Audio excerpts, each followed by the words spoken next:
Welcome to Mediocre Gaming, and today we're playing Destiny 2. Well, good morning, good afternoon, good evening, and salutations. Today, Armor 2.0. What's good? Let's get to it. So we've had Armor 2.0 for about 3 weeks now, and you'll probably have noticed quite a few things about it. But we're going to get right into it.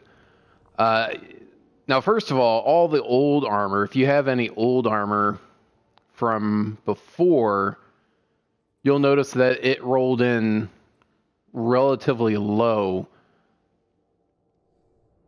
So any of the old armor was probably between 30 and 40 points between mobility, resilience, recovery, discipline, intellect, and strength. So when you add those all up and you look at the point total, it would be somewhere between 30 and 40 points. You started getting those Armor 2.0 in the wild, they would drop between anywhere between 40 and 50. If you got one that was over 50, that was pretty good. And then you have things like the old raids and the new raid and Iron Banner. And you notice some of those would drop even higher yet.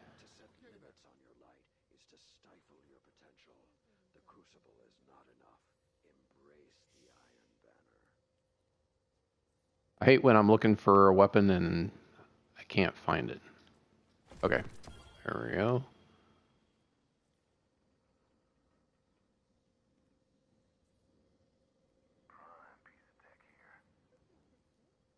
Alright, so what are the best traits to have and what are the worst traits to have, and why is that even a thing? Shouldn't it just be whatever I want to have? Shouldn't that be what is best? Well, yes and no. The big thing about Armor 2.0 is that they don't say, okay, here you go, you can have 50 points and you can just put it wherever you want. No, they say you have 60 points, 50 points, 40 points, whatever the case may be, and this is what we're going to give you in terms of points.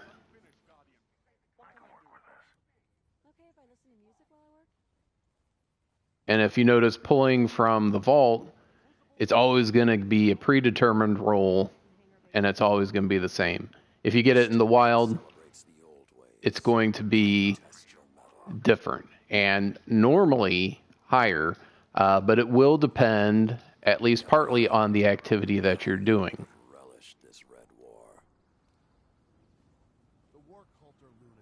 All right, now first of all, I would say keep any armor that you're still working on, say a quest line. So if you're still doing forges, then you'll probably want to keep your armor that came out of the forge. And the current season armor, you'll probably want to keep one, the Dreambane armor, maybe the substitutional armor, because we may need them between now and the end of the season, or they may come up and be more useful. You say, well, what about the Garden of Salvation armor, and what about the Iron Banner armor from this season? Well, I'm going to get to that in just a minute. All right, in terms of traits, we have mobility. And mobility, every 10 points, or every tier, adds about 4%. Resilience, every tier adds about 1%, but it depends. Sometimes it's 1%, sometimes it's 2%. It's the same thing with all of these. It's not necessarily linear, although for the most part it is. Okay, same thing with recovery, about 3% per tier, but it could be 4. And then you look at discipline. Discipline will reduce your cooldown by about 5 to 10 seconds, depending on what tier you're on. So at tier 10, the top tier, you're talking about around 30 seconds for cooldown, which is insane. But that means you have points that are not being put into other categories. Intellect starts off at like 6 minutes, and then each tier that you get adds into that and drops it down by a decent margin. But even at the top tier, I think you're still looking at about 3 minutes. And then strength. Strength has the shortest cooldown of any of them, potentially, where each one is going to give you about 10-second drop for each tier. At the top tier, you're talking about 15 to 20 seconds in between when your ability comes back for your melee. And then your Paragon is a fixed amount, which comes back the fastest of any of them naturally. And of course, you can add a Paragon mod to make that come back a little bit faster yet. Now, 4 out of the 5 armor pieces do have traits on them, and then your class item does not. So of all the armor pieces, your class item is the most worthless piece because it doesn't add anything to your traits. But, of course, there are perks on it that you can't get on the other ones. And, of course, you have the Season of Undying mod slot, which will have the current season's mods available, ones that you've unlocked anyway.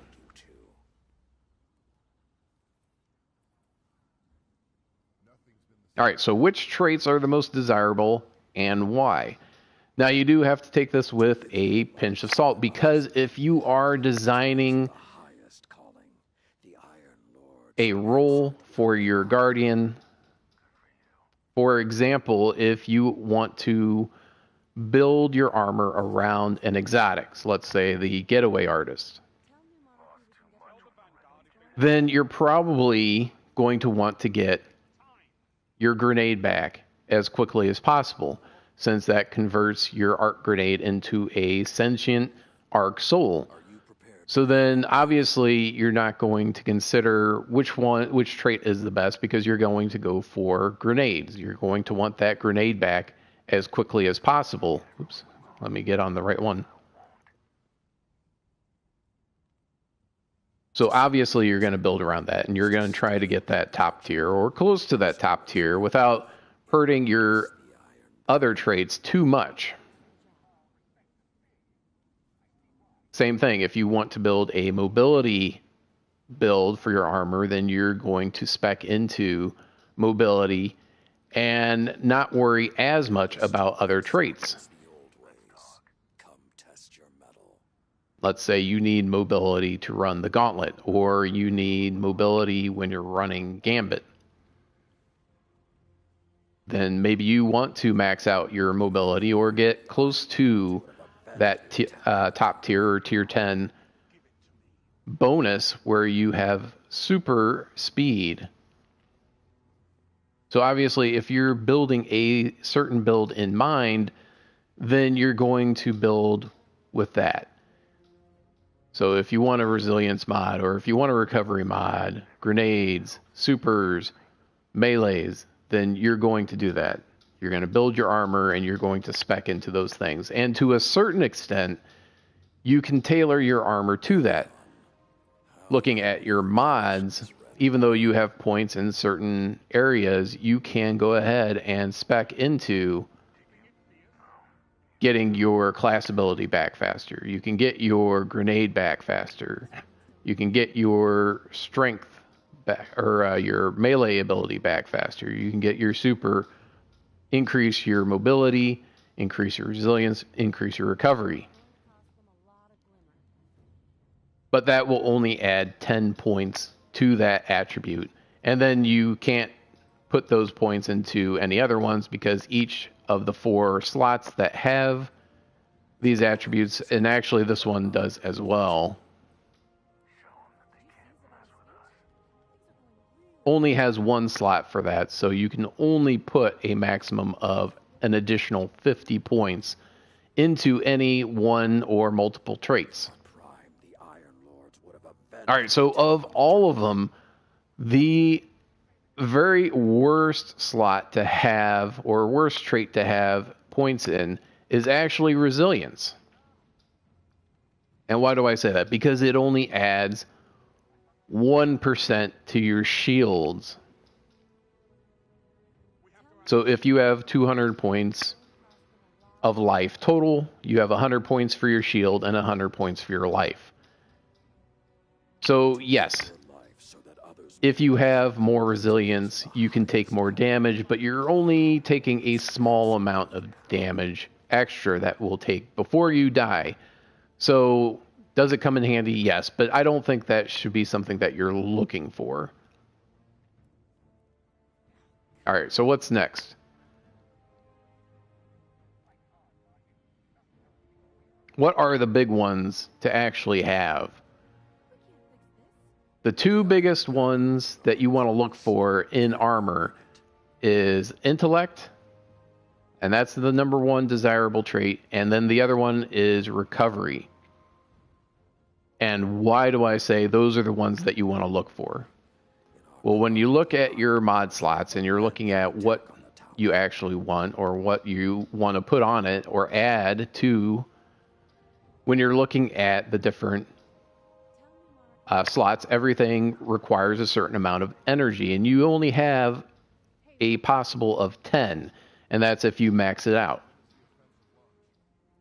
So grenades, discipline, only costs 3 energy. Strength only costs 3 energy. But intellect costs 5 energy. That's half of the total potential.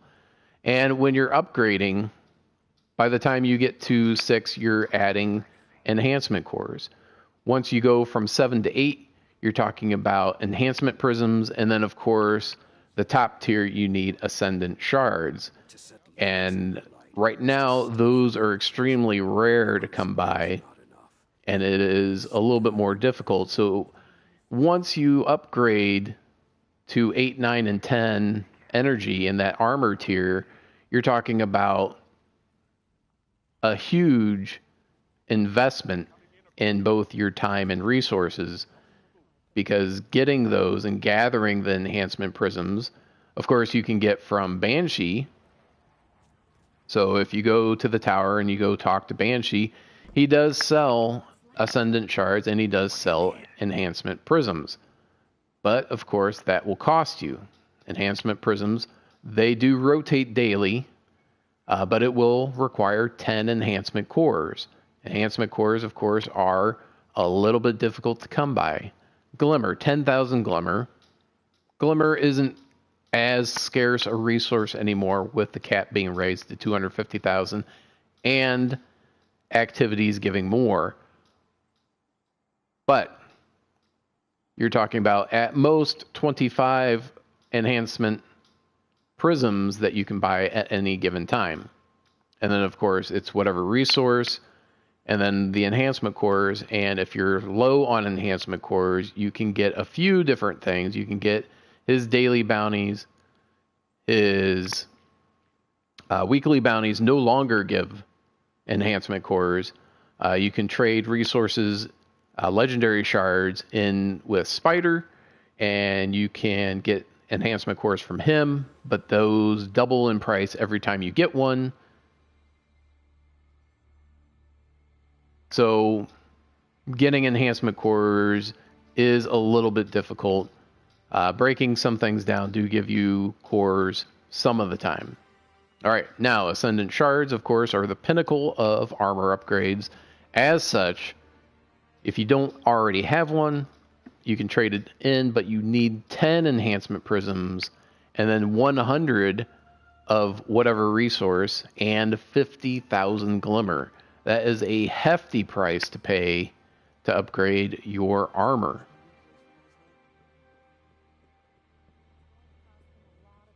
All right, so we already talked about what the biggest and best ones to have naturally on your armor You're talking about your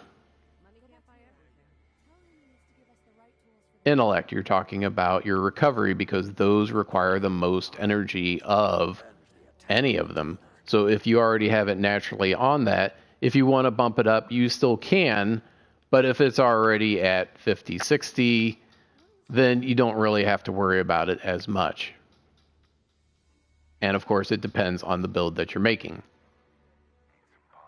Now, if you've been running the Iron Banner, if you have been running Garden of Salvation and you have some of the armor from there, you'll notice that those drop with higher trait totals.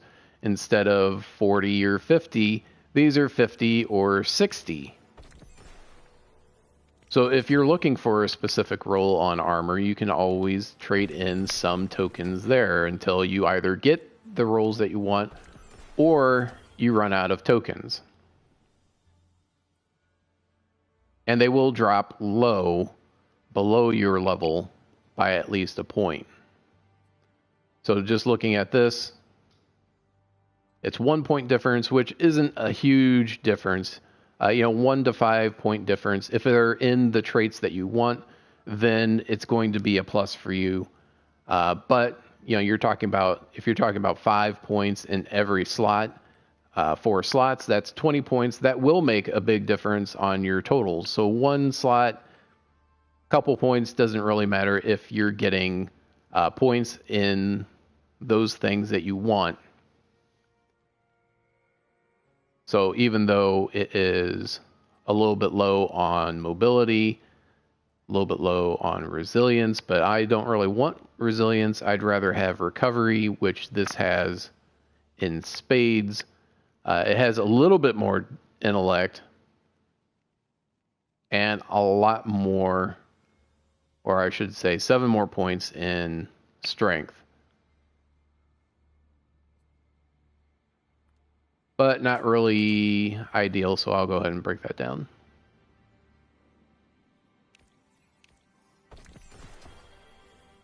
Now that's the one good thing about Iron Banner, is that you get some extra pulls on the slot machine to try and get some rolls that you prefer, whereas normal Pinnacle activities, you do it once and then you're done. This has 59, and my other one has 58. With the Discipline mod, of course, that adds an extra 10. So this is a little bit lower on Discipline, but it's higher mobility, less recovery, higher intellect. So it's a bit of a trade-off. I get less recovery, but more intellect. Would I prefer to have more intellect? Because that would put me 6, so an extra 8. And that would bump me up into the next tier. So that may actually be worthwhile.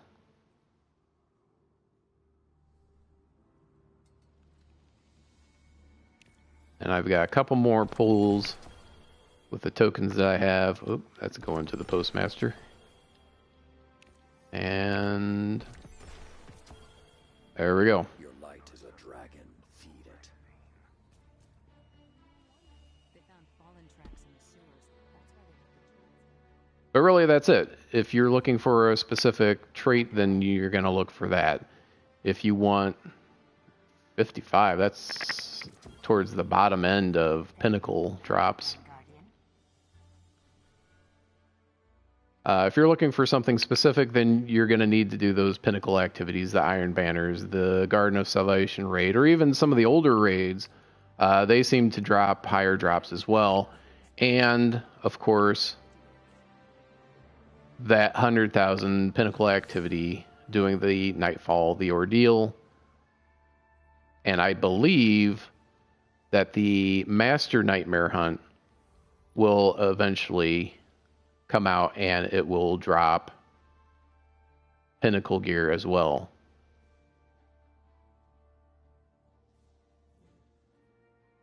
That's it. Hope you enjoyed this video. Be sure to check us out on social media, and thank you for liking, commenting, and subscribing. And we'll see you next time.